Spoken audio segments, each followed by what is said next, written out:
বন্ধুরা, আজকের গল্পের আসরে তোমাদের জন্য থাকছে গোপাল ভাঁড়ের কাদের সাপ। গোপাল মাঝে মাঝে কারো না কারোর সঙ্গে নিজের বাড়ির দাওয়ায় বসে দাবা খেলতো। গোপালের সঙ্গে দাবা খেলার জন্য প্রায়ই কেউ না কেউ 2 মাইল দূর থেকেও হেঁটে আসতেন। অন্তত এক বাজি খেলতে না পারলে অথবা কারোর সঙ্গে দাবায় হেরে গেলে গোপাল সে রাতে মোটেই ঘুমাতে পারত না। সারা রাত বিছানায় শুয়ে শুয়ে শুধু ছটফট করত। দাবা খেলায় ভীষণ নেশা গোপালের বলতে গেলে। দাবা খেলার সময় গোপাল বাহ্যিক জ্ঞানই হারিয়ে ফেলত। একদিন গোপাল দাবা খেলছিল, আর এক চাল দিলেই কিস্তিমাত হয় আর কি।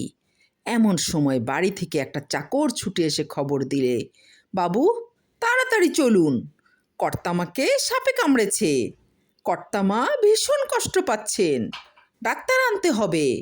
গোপাল তখন দাবার নেশায় এমনই মত্ত যে চাল দিতে দিতে চাকরকে বললে, কাদের সাপ, কার হুকুমে কর্তামাকে কামড়ালো?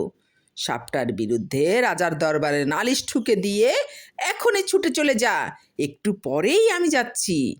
চাকর বেচারা কর্তাবাবুর কথা শুনে হা করে দাঁড়িয়ে রইল।